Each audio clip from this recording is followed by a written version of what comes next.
Florida Fccla. This is Corinne Mitchell, your state president, with our first workshop of our 2020 National Programs Advocacy Week.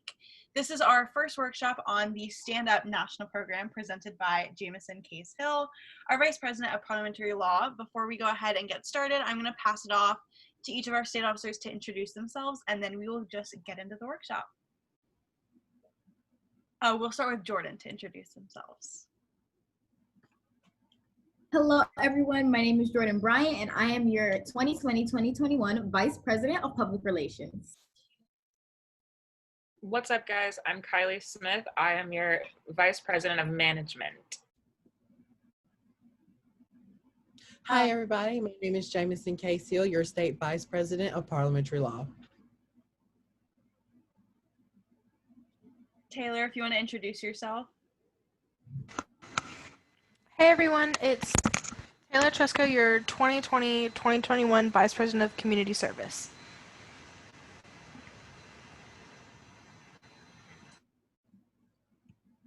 Hi everyone, it's Jorge Sanchez, your State President-elect. And then Jasmine Gelfand, our Vice President of Careers and Alumni, could not be on the call with us tonight, but I'm going to go ahead and hand it off to Jameson to run the workshop. Hi, everybody. As I said, my name is Jameson Kase, your State Vice President of Parliamentary Law, and the Stand Up was introduced at the Virtual National Leadership Conference this year, and today I'm going to show you all about it.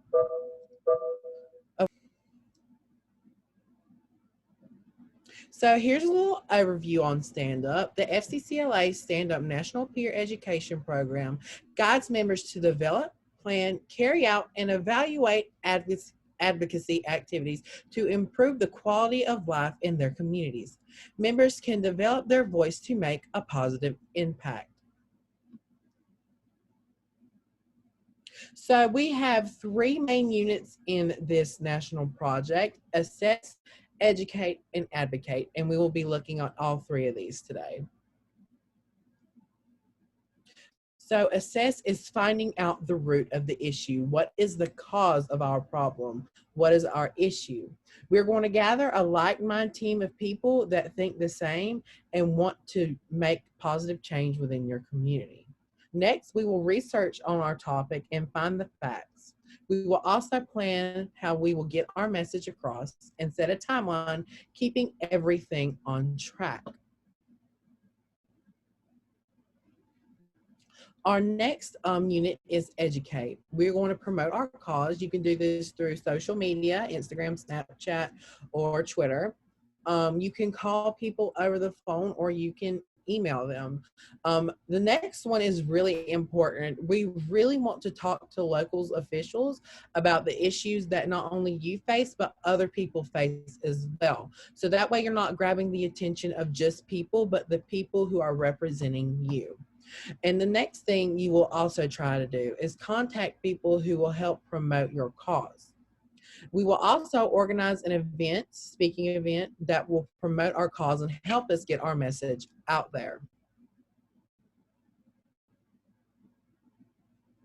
Our next unit is to advocate. This step is very important because we need to get our message across, and we need to do it in a very appropriate manner.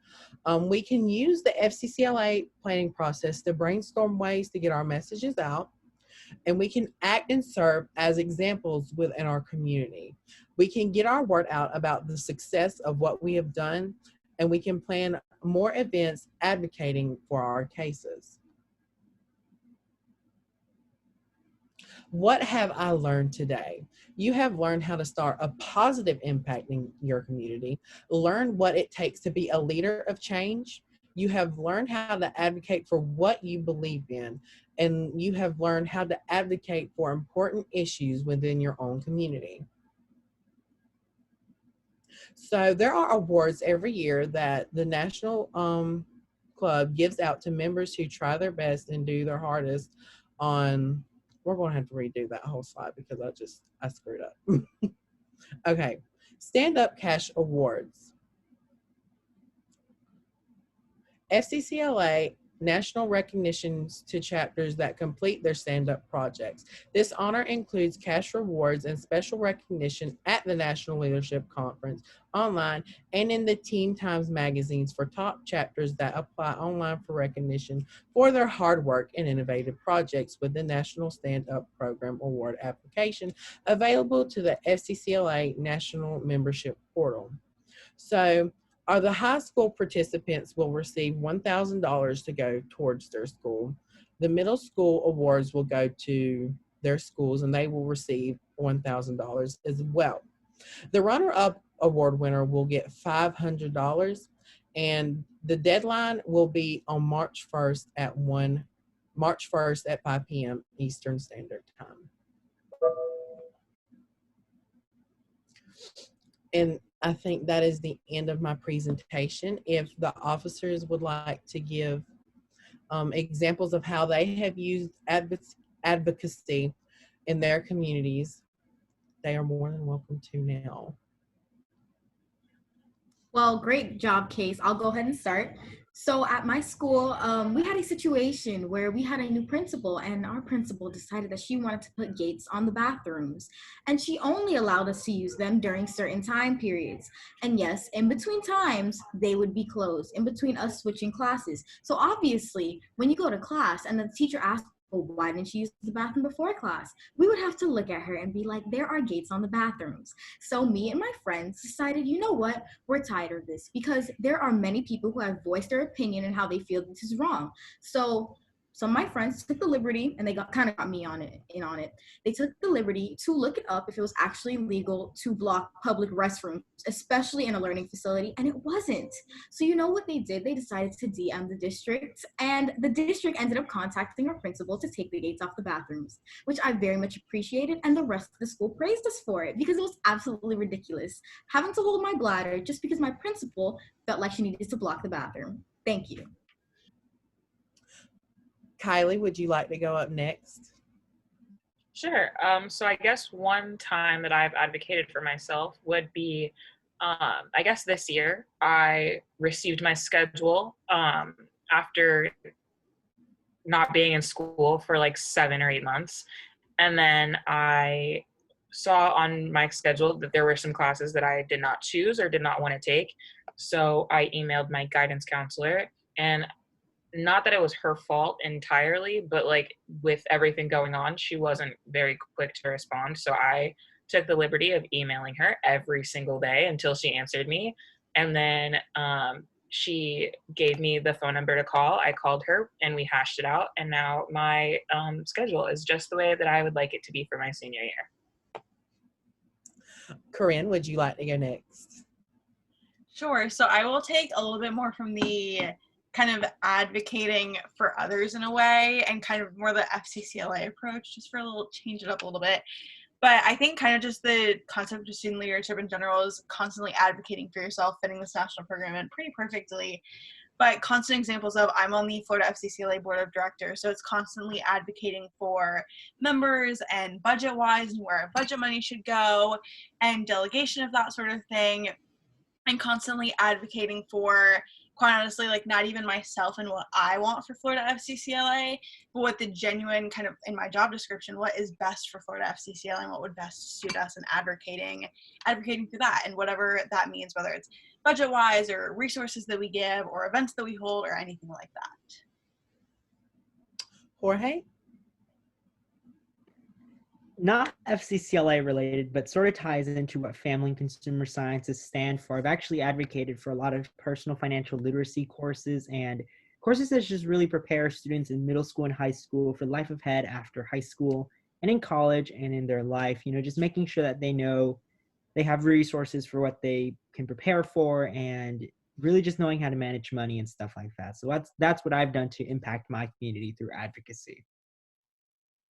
Taylor?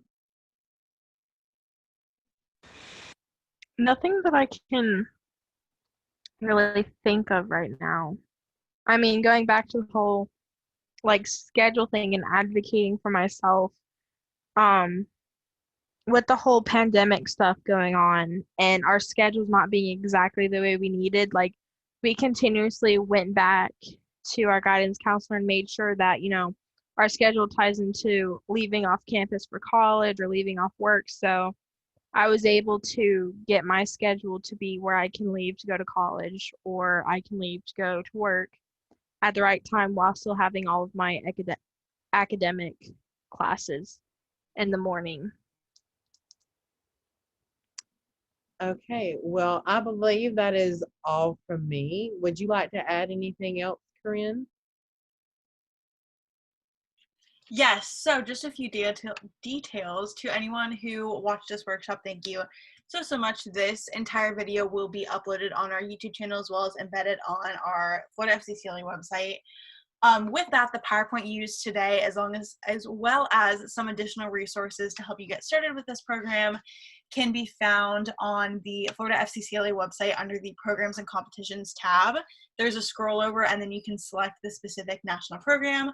With that, there is some additional information if you have any other questions, want additional support, or want to start a project and want the state office to be involved, all in parts of it. Obviously, Kase is going to be your #1 expert on this project specifically, but on the website itself, we'll also have some additional email contacts, as well as some phone numbers that you can always call, text, let us know any questions that you have that we did not answer in this workshop.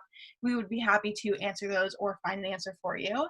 So again, make sure to tune in for the rest of the workshops this week, but thank you all so much for listening, and we will see you in tomorrow's workshop.